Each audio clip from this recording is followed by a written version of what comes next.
Bago tayo magsimula, ipapromote ko lang. Aking mga power bracelets, available po ito sa Shopee at sa TikTok. But most of my power bracelets are available sa Shopee.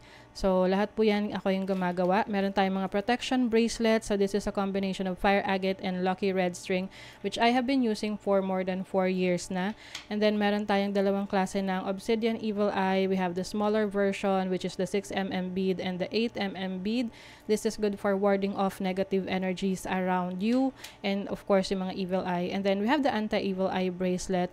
So, para to sa mga anti-inggit, ganyan, sa paligid nyo. And then, also, we have the selenite evil eye. So, the good thing about this is, multi-purpose na siya. Kini-cleanse na niya yung energies around you. And also, yung mga kasama niyang bracelets, cleansing and recharging as well. So, just like this one. Ayan. And then, we have other bracelets for other intentions and manifestations. So, meron tayong authentic malachite. This is for healing and also attraction of money and transformation. And marami pang iba. Meron din tayong chakra bracelet for balance.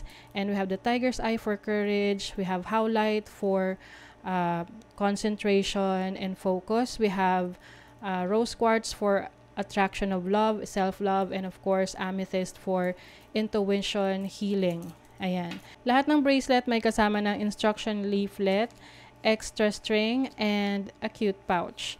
Ayan. Meron din ako mga bagong products sa aking shop. Ito yung Intention Oils. It comes with 2 sizes. Meron tayong dropper, which is 15 ml.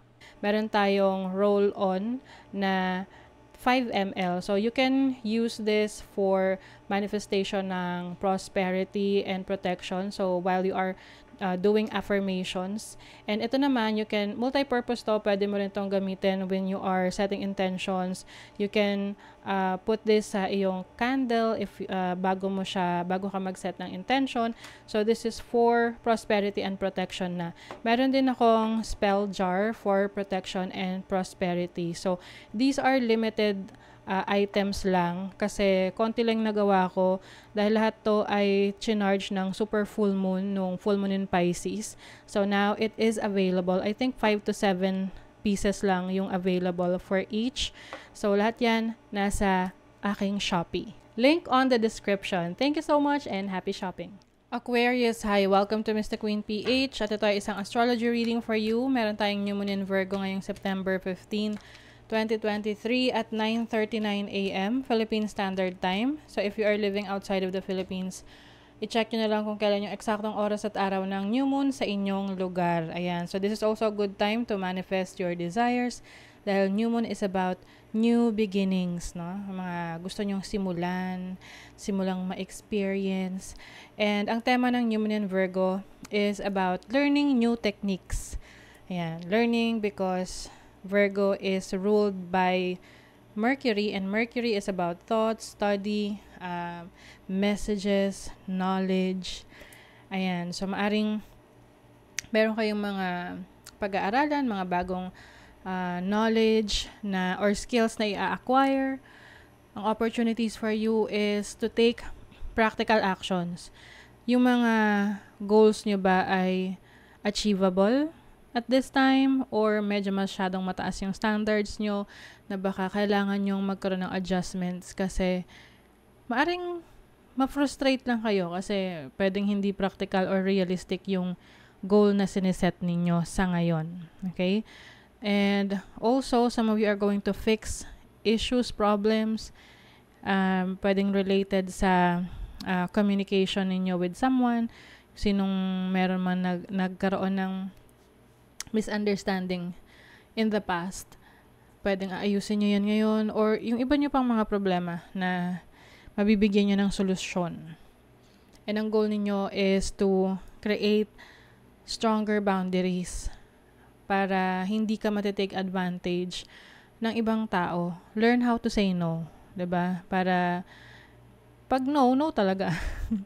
Mahirap kasi na yes ka ng yes, pero deep within you ayaw mo, tas mapipilitan ka lang. Diba? That's so frustrating. So, learn how to say no and explain bakit no. Pero minsan, di mo naman na kailangan mag-explain lalo na kung sila yung humihingi ng pabor sa'yo. Diba? And another goal for you is to cope with unexpected change. Yung mga hindi inaasahang pagbabago na pwedeng makaapekto sa mga plano mo or sa mga ginagawa mo ngayon. So, ano ngayon yung action mo dito sa pagbabago na to? Dapat ready ka. Dapat adaptable ka para nakakasabay ka pa rin kahit na may nagbago. So, for you, Aquarius, ang new moon ay nasa inyong 8th house of death and rebirth. So, this is transformation. Itong new moon sa inyo, transformative to. Maaring meron kayong matutuklasan sa inyong sarili na deeper meaning of life. You may also be learning a new knowledge related sa occult, sa spirituality, mysteries, yung mga yung mga ang tawag doon, yung mga di ko maano yung word, ano ba? Basta yon, yung mga mysterious, mystical na mga bagay na gusto mong i-explore. Ayan. And then, yung iba naman, maaring maka-experience kayo ng endings. Endings ng relationship, ng trabaho, ng projects. But this is going to lead you, of course, to a new beginning. So, welcome nyo lang yung mga endings na yan. Lalo na if this is beyond your control. Mercury is also in retrograde, which is in your 8th house. Maaring, may mga pagkakataon na ayaw mong i-let go. Parang you are still holding on to something na dapat ay natatapos na. So, pay attention to that. Reassess your situation. And then, meron tong opposition sa iyong 2nd house, which is your finances. Neptune is about your dreams, your parang dreamy world kasi yan eh. So, maaring meron ka mga gusto pang maabot or ma-acquire na mga valuable things. Mga, let's say, pera, mga gamit, no? But, kung nananatili ka sa isang sitwasyon na alam mong wala ng patutunguhan or alam mong medyo toxic na or it's nearing to the end, mahirap para sa'yo na maabot yung mga gusto mong maabot kung hindi ka magla-let go. Okay? Of course, case-to-case basis yan, hindi naman para sa lahat to, but mostly for Aquarius rising. Okay? Kung Aquarius rising ka, kasi 8th house, nasa 8th house ninyo yung moon ngayon. And then, meron tayong positive aspect sa inyong 4th house at sa inyong 12th house. So, I think sa family ninyo, there are a lot of people na supportado ka sa mga gusto mong gawin. Like your parents or family members.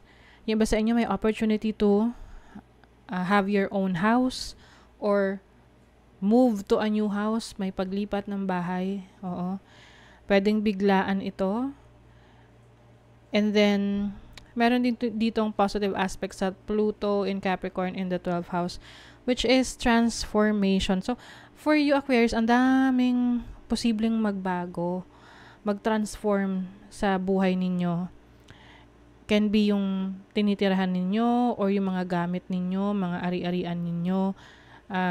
Pwede rin sa business. You might be entering a business. Investment. Because 8th house is also other people's money.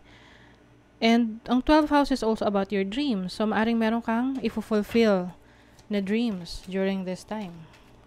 Parang meron ka ng concrete plan on how to make things work for you. O, diba? You have the King of Wands, which is very assertive, very active in pursuing yung mga gusto niya. May mga pagkakataon na nagpo-procrastinate ka. Pwedeng meron kang, alam mo yung sabi nila, paralysis of the analysis, na minsan you overthink things. What if ganito, what if ganon. So, minsan kasi yung isip natin, hindi natin yan mapigil-pigilan na mag-isip ng kung ano-ano.